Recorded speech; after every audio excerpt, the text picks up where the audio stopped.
महाकवि भवभूति प्रणीतम उत्तर रामचरितम द्वितीयो अंकः नेपथ्ये स्वागतम तपोधनाय।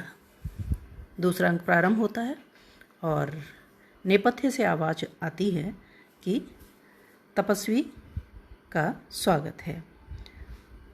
वन देवता प्रवेश करती हैं और अर्घ्य को विकीर्ण कर इस प्रकार से कहती हैं।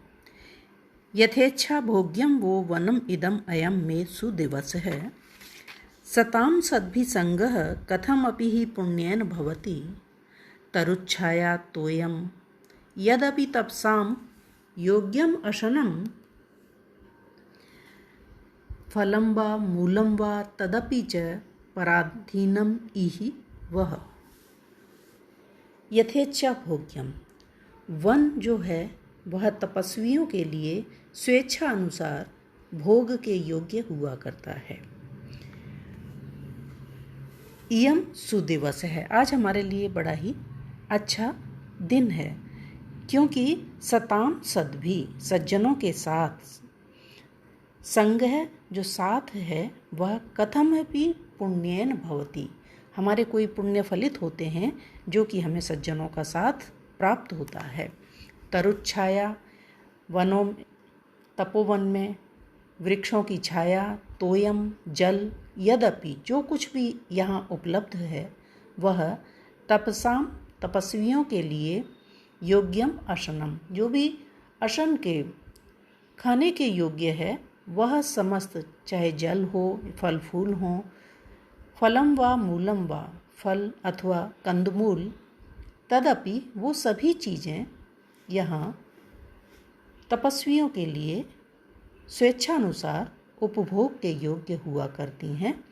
पराधीनम यही वह, इन सब के उपयोग के लिए वे स्वाधीन हुआ करते हैं, उन्हें किसी चीज़ की मनाही नहीं हुआ करती है।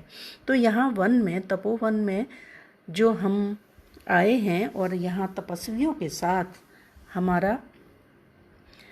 हमें उनके साथ रहने को मिलेगा, तो ये हमारे लिए बहुत ही आज का दिन शुभ है, क्योंकि सत्पुरुषों से संबंध हमारे कोई पुण्य फलित होते हैं तभी हमें प्राप्त होता है। तो इस प्रकार के जो तपोवन है, जहाँ पेड़ों की शीतल छाया है, निर्मल जल है और कंदमूल हैं, तो जो कुछ भी यहाँ उपलब्ध है वो हमारे लिए अप्राप्य नहीं है, पराधीन नहीं है, किसी दूसरे से उस लेने के लिए उसकी हमें अनुमति लेने की आवश्यकता नहीं है। इन सब के उपभोग के लिए हम यहाँ पर स्वाधीन हुआ करते हैं। इसके उपरांत वो बताती हैं कि यहाँ आश्रम में दो इस तरह के बालक हैं जिन वो बहुत अधिक कुशाग्र बुद्धि हैं और उनके साथ विद्या अध्ययन कर पाना संभव नहीं है, क्योंकि वो किसी भी चीज़ को बहुत जल्दी ग्रहण करते हैं। लवकुश के ओर इशारा करती हुई वो कहती हैं, वितरित गुरुः प्राज्ञे विद्यां तथैव तथा जड़े न तु खलु तयोर ज्ञाने शक्तिं करोति अपहन्ति वः भवति हि पुनर्भूयान भेदः फलं प्रति तद्यथा प्रभवति शुचिर्बिंबग्राहे मणिर्न मृदादयः। तापसी कह रही हैं कि वितरित किया जाता है। गुरु, जो गुरु है वो प्राज्ञ प्रचंड प्रखर बुद्धि वाले शिष्य को जिस प्रकार से विद्या वितरित करता है, तथैव जड़े, उसी अनुसार जड़ बुद्धि, मंद बुद्धि शिष्य को भी विद्या प्रदान करता है। अर्थात गुरु कुशाग्र बुद्धि और जड़ बुद्धि दोनों ही तरह के शिष्यों को समान रूप से बिना किसी भेदभाव के विद्या प्रदान किया करता है। परंतु तयोर ज्ञाने शक्तिम करोति न अपहन्ति, परंतु उन्हें ज्ञान प्रदान करने के विषय में न तो वो उनको अतिरिक्त शक्ति प्रदान करता है, न ही दूसरे शिष्य की शक्ति का अपहरण करता है। अर्थात गुरु न तो अतिरिक्त शक्ति देकर जो प्रखर बुद्धि शिष्य है उसे आगे बढ़ाता है और जो मंद बुद्धि है उसकी शक्ति का अपहरण कर उसे पीछे धकेलता है। अर्थात गुरु समान रूप से हर शिष्य को शिक्षा प्रदान किया करता है, परंतु फिर भी पुनः भूयान भेदः भवति फलम प्रति। शिक्षा प्रदान करने के पश्चात जो परीक्षा रूप फल है उसमें दोनों के परिणाम में बहुत अधिक भेदः भवति, भेद देखने को मिला करता है। क्योंकि प्रभवती शुचि बिंबग्राहे, शुचि शुद्ध पवित्र निर्मल जो मणि है वो जिस प्रकार से बिंब को, प्रतिबिंब को, प्रतिच्छाया को ग्रहण करने में समर्थ होता है, मृदादयः न, मिट्टी इत्यादि नहीं। अर्थात जो मणि है वो पारदर्शी होता है, उस पर किसी चीज़ की छाया पड़ती है तो वह उसको प्रतिबिंबित करने की सामर्थ्य रखता है, परंतु इस तरह की सामर्थ्य मिट्टी इत्यादि में नहीं हुआ करती है।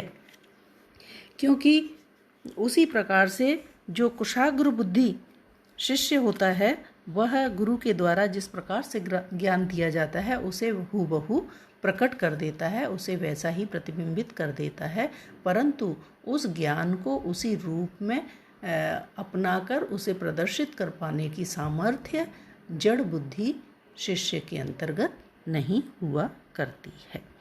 तो इस प्रकार से वार्तालाप करती हुई वन देवता और आत्रेय आगे बढ़ती हैं।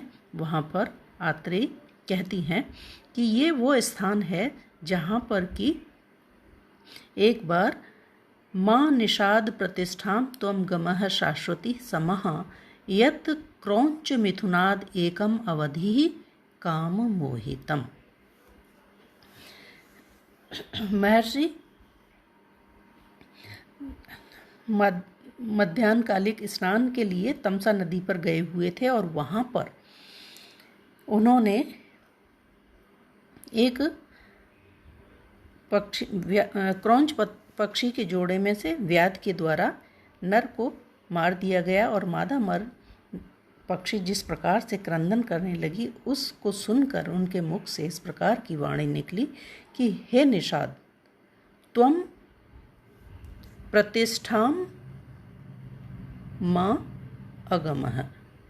हे निषाद, तुम प्रतिष्ठा को प्राप्त करने वाले नहीं होगे। अर्थात शाश्वती समः, शाश्वत वर्षों तक, अनंत काल तक तुमको प्रतिष्ठा प्राप्त नहीं होगी। क्यों? क्योंकि यत क्रौंच मिथुनाद, क्रौंच पक्षी के मिथुन में से, जोड़े में से, एकम अवधि, तुम्हारे द्वारा एक को अवधि मार दिया गया है, एक का वध कर दिया गया है। कैसे? क्रौंच मिथुन में से काम मोहितम, जो काम से मोहित थे, काम से पीड़ित थे, इस प्रकार के व्याध जोड़े में से, इस प्रकार के क्रौंच जोड़े में से एक को तुम्हारे द्वारा मार दिया गया है। इसलिए हे व्याध, तुम अनंत काल तक शांति को प्राप्त करने वाले नहीं होगे। इस प्रकार से उनके मुंह से अनायास ही श्राप के शब्द निकल गए। और फिर वार्तालाप करती हुई श्री राम के विषय में वो पूछती हैं कि अभी श्री राम क्या कर रहे हैं, कैसे हैं। तो वो बताती हैं कि इस समय वो राजयज्ञ कर रहे हैं, अश्वमेध राजयज्ञ कर रहे हैं। तो पूछती हैं कि राजमेघ यज्ञ में उन्होंने अपनी अर्धांगिनी के रूप में किसे चुना है, क्या उन्होंने दूसरा विवाह कर लिया है? तो वो बताती हैं कि नहीं, स्वर्णमयी प्रतिमा को अपने साथ, सीता जी की प्रतिमा को अपने साथ रखकर वो इस यज्ञ को संपन्न कर रहे हैं। तब वासंती कहती है, हंत भो वज्राद अपि कठोराणि मृदूनि कुसुमादपि लोकोत्तराणाम चेतांसी को नु विज्ञातिम अर्हति। वज्र से भी कठोर और कुसुमादपि मृदूनि, कुसुम से भी कोमल, लोकोत्तराणाम, उत्तर, लोकोत्तर, लोक से परे गए हुए, अर्थात जो अत्यधिक श्रेष्ठ व्यक्ति होते हैं ऐसे जो महानुभाव होते हैं उनके चेतांसी मन को कौन विज्ञातुम अर्हति, कौन जान सकता है, कौन समझ सकता है। कहीं तो उनके आवश्यकता के अनुसार जो मन है वो वज्र से भी कठोर हो जाता है और सीता जैसी धर्मपत्नी का लोक अनुराधन के लिए वो त्याग कर देते हैं, और कहाँ कुसुम से भी उनका मन अधिक कोमल हो जाया करता है।